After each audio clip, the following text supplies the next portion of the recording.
Tem pelo menos alguns demônios para cada um de nós. A visão que a gente tem de anjo de quadro não tem nada a ver com o que a Bíblia... Não.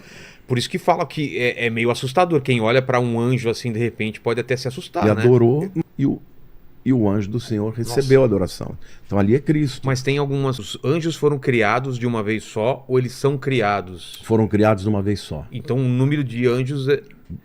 São existe bilhões de bilhões. Ah, é? Isso eu achei que eram milhares ou centenas. Não, a Bíblia fala de milhares, miríades de miríades, tá? Bilhões. Então, tem mais anjos do que gente.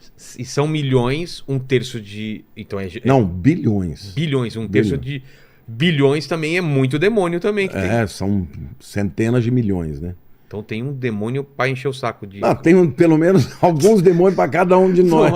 Lênia, tem um demônio agora te enchendo o saco. Mas tem mais anjo também, né? Tem anjo também, pelo menos isso, né? Tem, para cada demônio tem 3 anjos, né? Ah, é?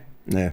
Se foi um terço que caiu, 2 terços. Verdade. Então, para cada um tem 2, na verdade. E uma coisa que eu nunca entendi direito é assim: aquela hierarquia dos anjos, ela tá em forma decrescente de poder ou não necessariamente? Porque um querubim tá abaixo de arcanjo, não é? O arcanjo não, lá a hierarquia que nós temos clara é lá em Efésios capítulo 6. O maior deles é principados. Isso é de demônios? Não, tá falando de... tá falando tanto de... No caso ali de Efésios 6 é demônio, mas você tem o arcanjo. Arcanjo, porque principados, no grego é arquês. Ah, é? Arquê. O que é o arqui-inimigo?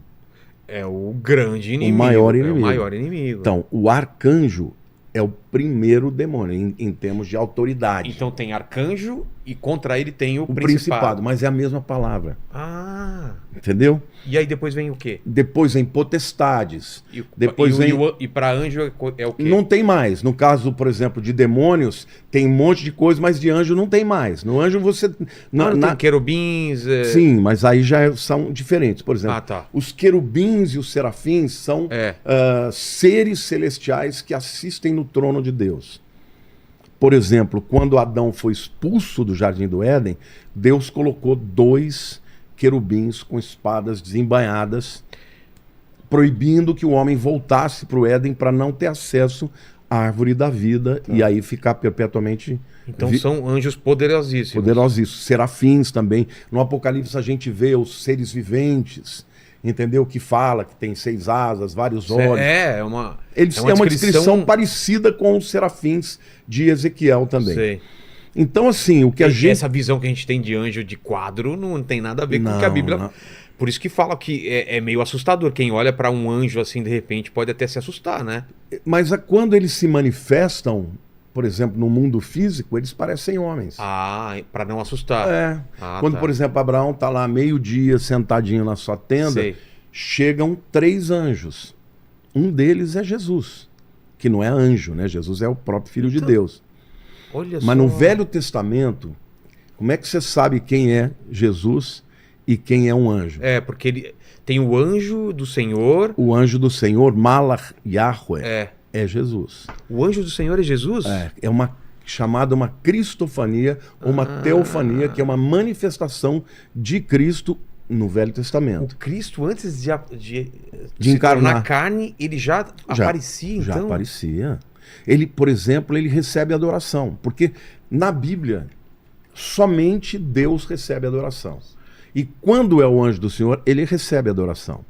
Por exemplo, Josué, um dia antes dele entrar em Jericó para a batalha que iria, né, ser a mais épica de todos os tempos, ele encontra um camarada poderoso, com uma espada desembainhada, e Josué percebe que ele é um ser celestial, e ele pergunta: você é um dos nossos ou é dos exércitos do inimigo? Isso quer dizer o quê? Se é inimigo ou é amigo? Dessa parte espiritual. Mas ele manifestou, ele viu. Ele está vendo, como se fosse um homem mesmo. E ele disse: eu sou o capitão dos exércitos do Altíssimo. Tira a sandália dos seus pés. Uau. Do mesmo jeito que a palavra veio lá na sarça ardente.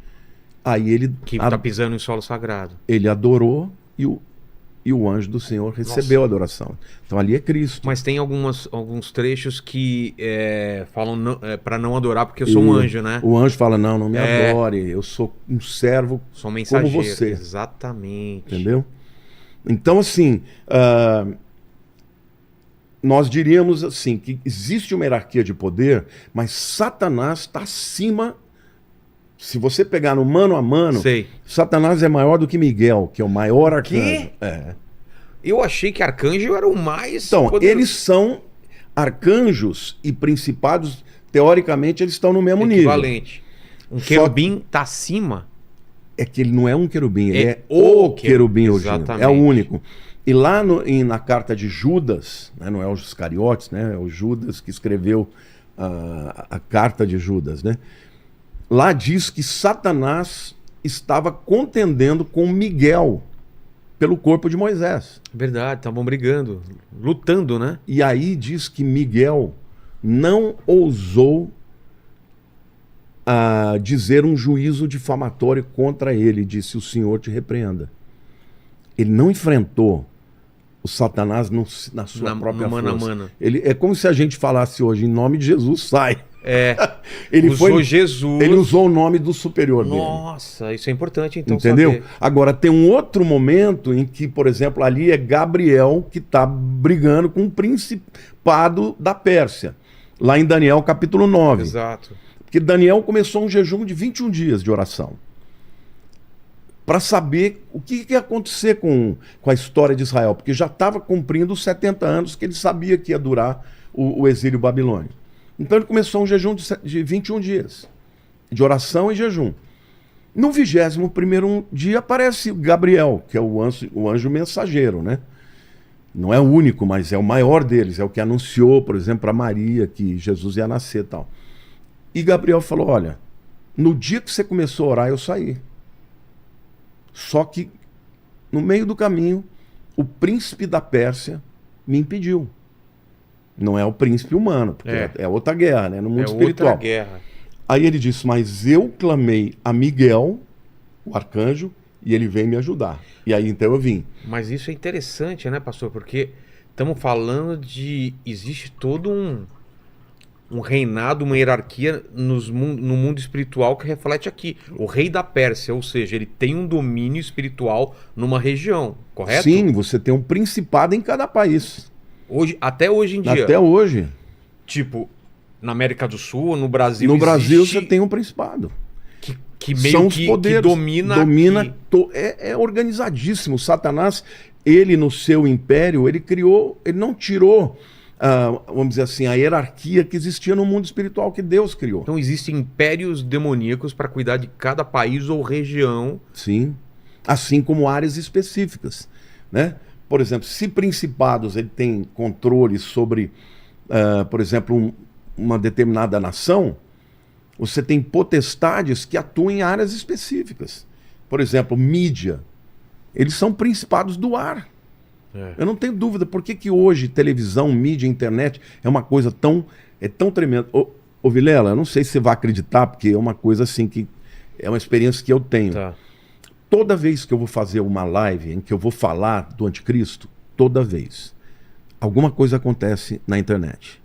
E vai dar problema aqui hoje, então. Não. Mas já deu uns problemas aqui quando a gente tá falando de inferno, umas coisas. Apagou a luz aqui. Foi. Não, literalmente tá cai. barrado aí. E assim, eu tenho que parar, eu tenho que orar. Eu olho e tá tudo certo, mas... Tem um certo controle, então, né? Eles atuam nessas áreas, porque são áreas importantes que podem ser usadas tanto para propagação do bem quanto do mal, entendeu? Para falar para milhões, né? Então, assim, existe essa hierarquia e quando eles entram em clash, né, em luta, o que eles fazem? Eles estão, na verdade, usando o poder que eles têm, mas óbvio que se um arcanjo ele tiver que cumprir uma vontade de Deus, ele usa o nome de Deus para poder passar por cima. Né? É isso, pastor, por exemplo. Vamos colocar como se fosse uma grande guerra espiritual que está acontecendo, porque é isso que eu acredito que está acontecendo.